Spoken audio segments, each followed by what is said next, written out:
And we are live. The way Cue we music. like it, right? Yeah, we are. It's been a while. It's been a good month since we've been together. Not completely together. We're missing Derek, but just the two of us. Exactly, right? Yeah, yeah.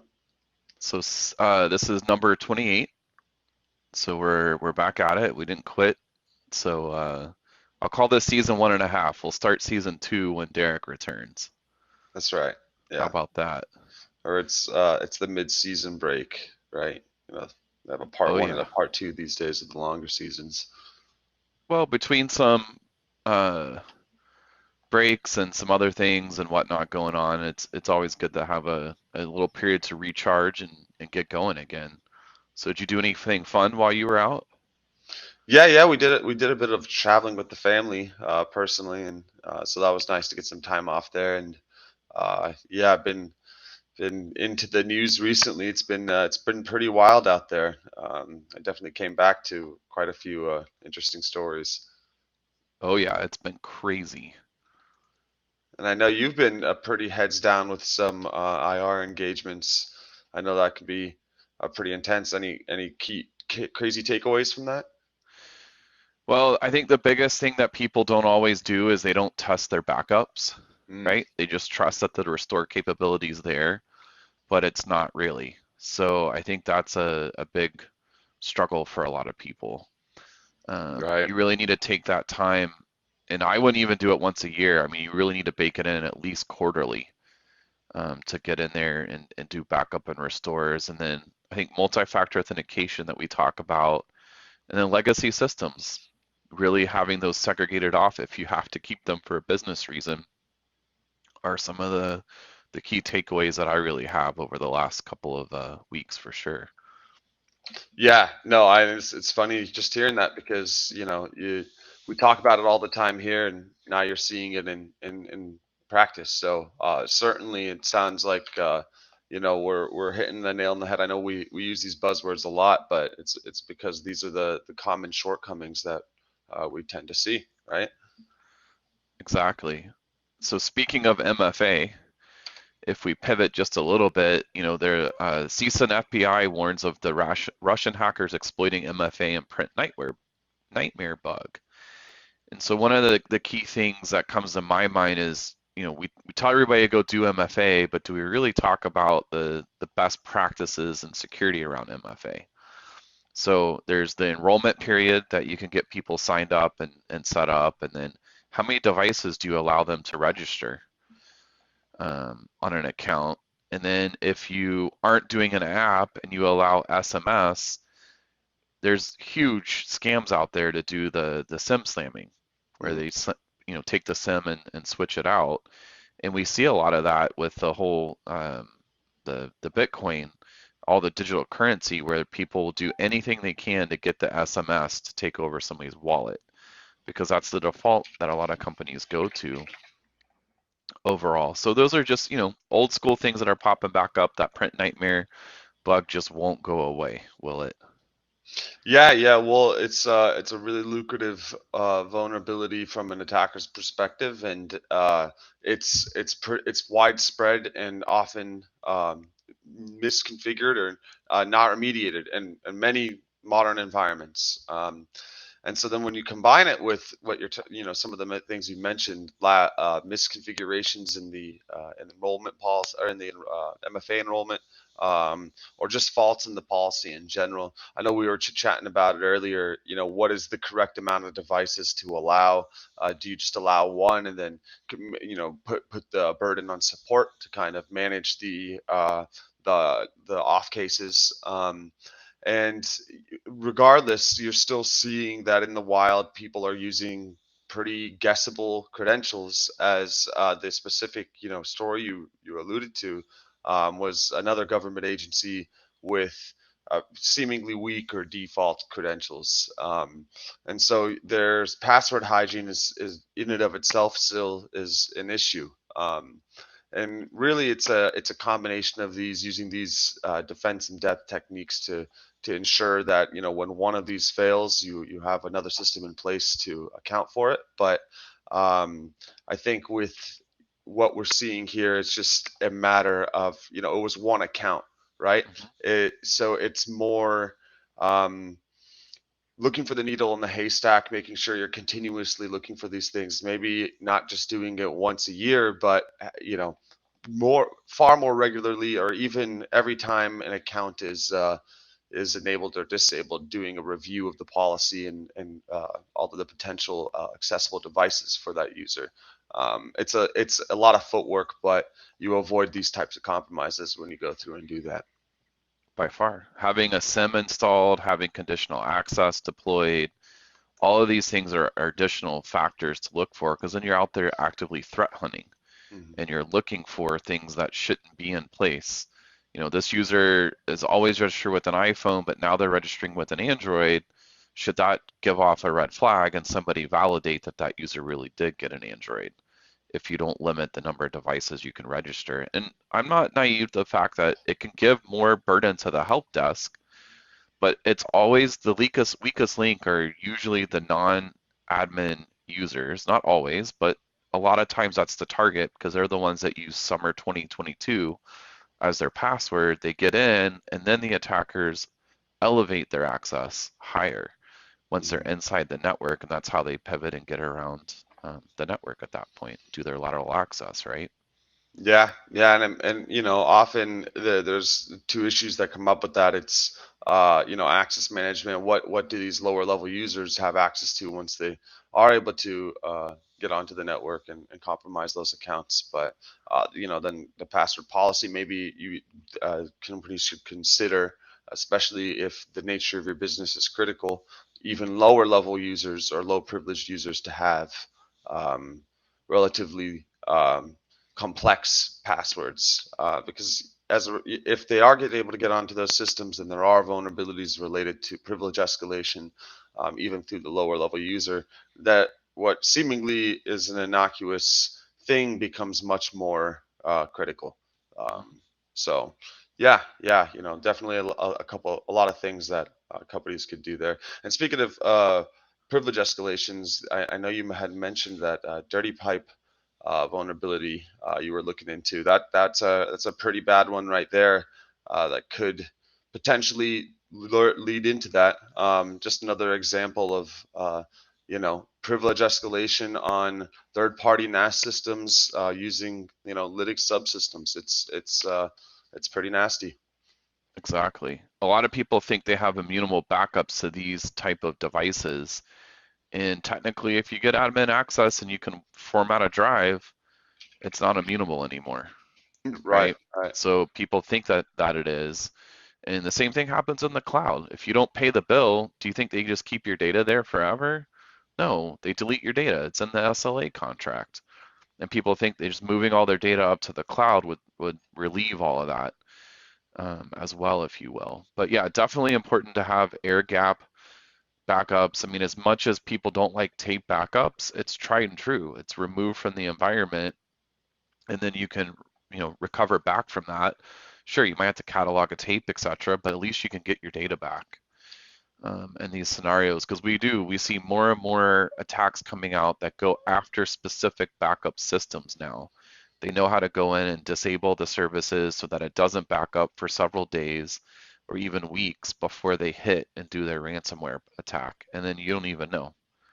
Yep. Yeah, and that's even more critical in times like this, when the industry is experiencing a lot of very aggressive style attacks. Because of the what's going on overseas. There are a lot more malicious, destructive types of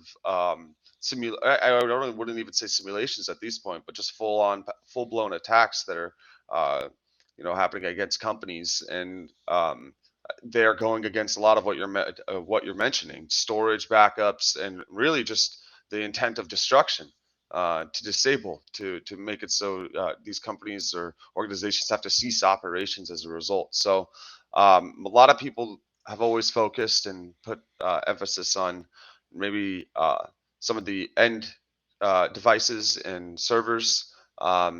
but I think you've seen with the 10x a 10x attacks they're experiencing in Ukraine right now, as I think it's been documented. Um, they're coming after those systems too, not only just to ransom you, but to completely destroy those systems. So it's paramount more than ever to make sure that you are testing those, and that you do have you know enough redundancy in place Yeah. to withstand that kind of a attack. See it as like insurance. Well, and the number of strains of ransomware that have been increasing are huge, and to that factor of the 10x with Ukraine, that code that they're using to attack Ukraine, to wipe the drive and all of that, it will leak off to other things, right?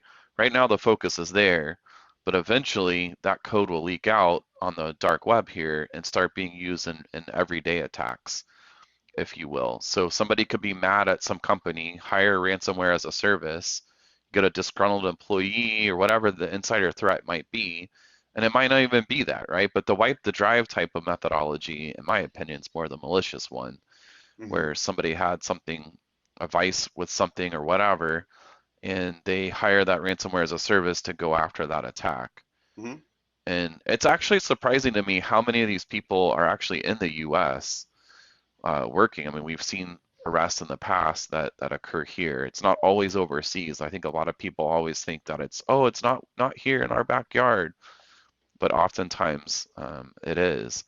But yeah, so that was interesting with that 10x article from Krebs on Security, where they were talking about actually turning off the internet and Hmm. routing between some of the Russia ISPs. I mean, I don't think we've seen stuff like that to this date.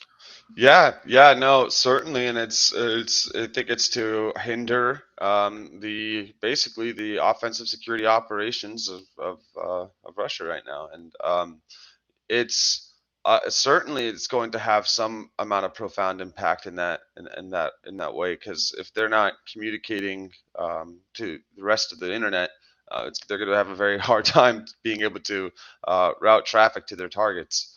Uh, and so it's you kind of mentioned it earlier, where a lot of these ransomware providers now just kind of flip the switch, and now they're destroying and wiping data. That's is very true. I mean, they're pretty much just taking the existing infrastructure and repurposing it. There was already a lot of speculation that the Russian government had a lot of third party or state funded shadow groups that were operating and performing these things anyways. So I'm sure it's just a matter of integrating this, and like you said, different payloads here.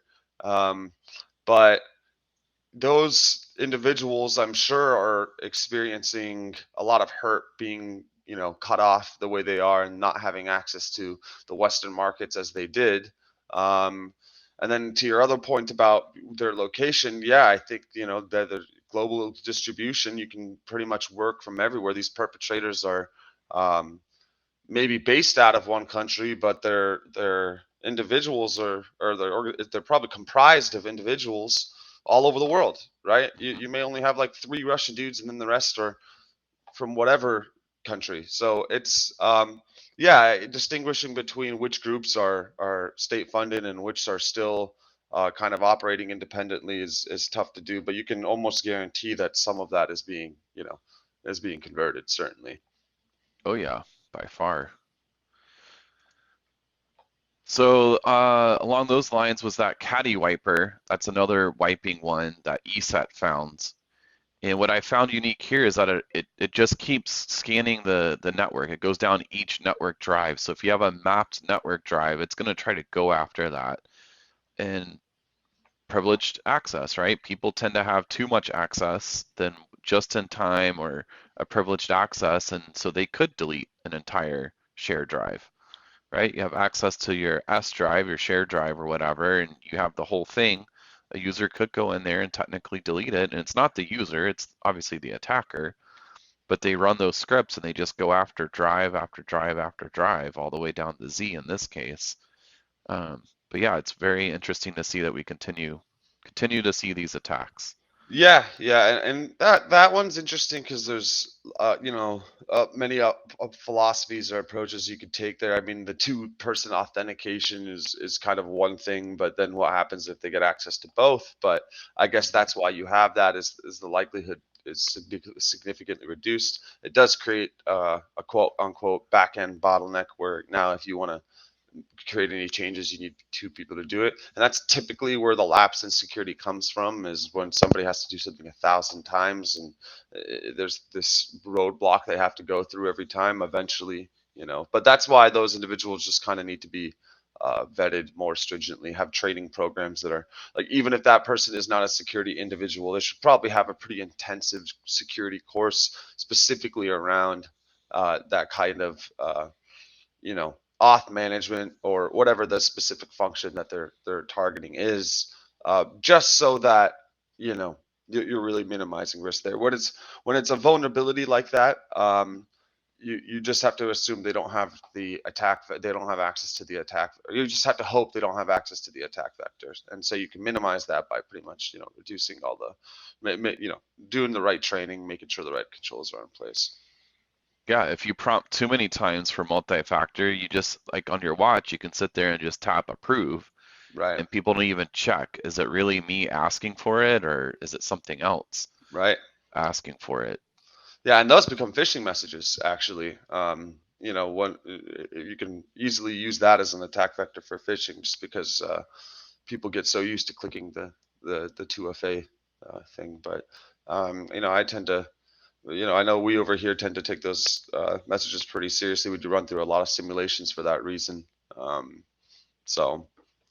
yeah, I know our Yet guards up. somebody will always fail.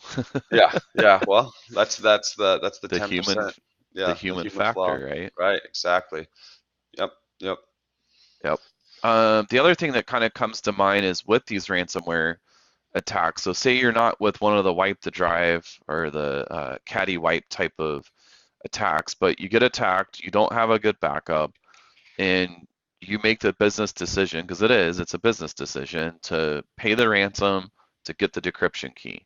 So now you get the decryption key and you try to go decrypt and you think you're going to be back up and running in 5 minutes. You're not, right? So processes and things are tend to be running when these attacks occur, and they go in and encrypt that file, and the file's now corrupted.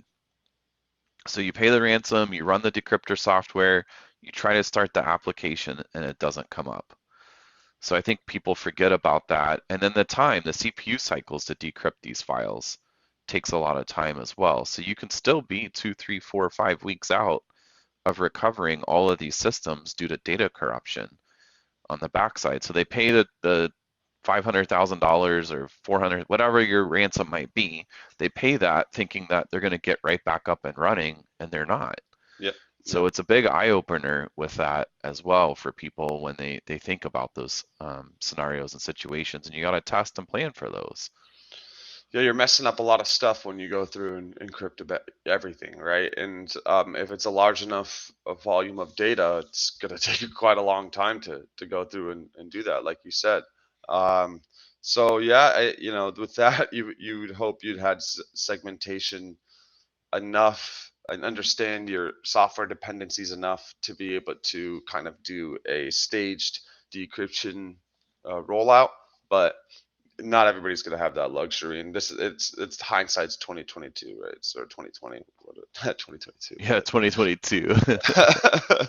I'm looking at the calendar here, but no, yeah, hindsight's 2020, right?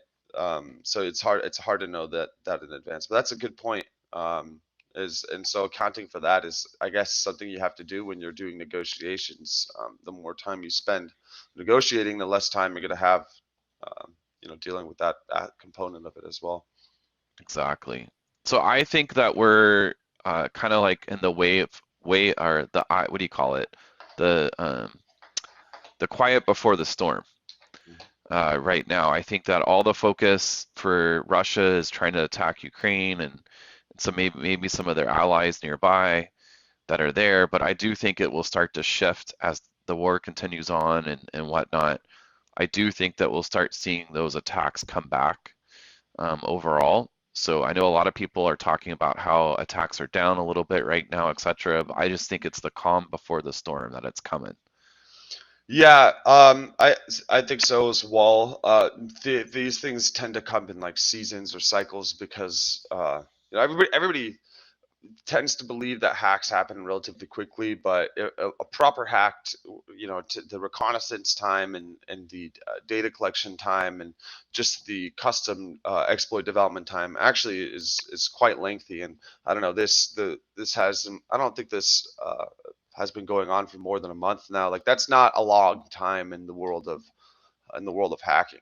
It may take you 6 months to um, get research and prepare, and then a day to actually execute the thing, or less, maybe even less. Sometimes a hack will take less than an hour, but 6 months of planning up into that point, right, for that 20-minute execution. So that's the kind of the way we got to think about it. Is there's probably a lot of reconnaissance going on right now, a lot of access they're trying to achieve, that way they can move laterally into the correct environments that they need to get the desired result that they so hope to achieve. So, and then they have, people are trying to buy out other people. A big component of this is the human element, right? So, waiting on either someone to make a mistake or someone who's morally corruptible to side with the correct assailant, so that way they can get the correct access.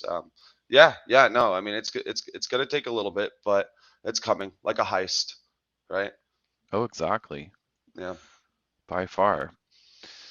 Well, I think that's our wrap for this particular show, number 28, and look forward to diving in a little bit deeper on all the current cyber issues on our next episode. Yep. Thank you guys for joining. This was a fun one. Yep, don't forget to click the like and subscribe button and leave comments below for future episodes. Yes, sir. See you guys. All right, take care.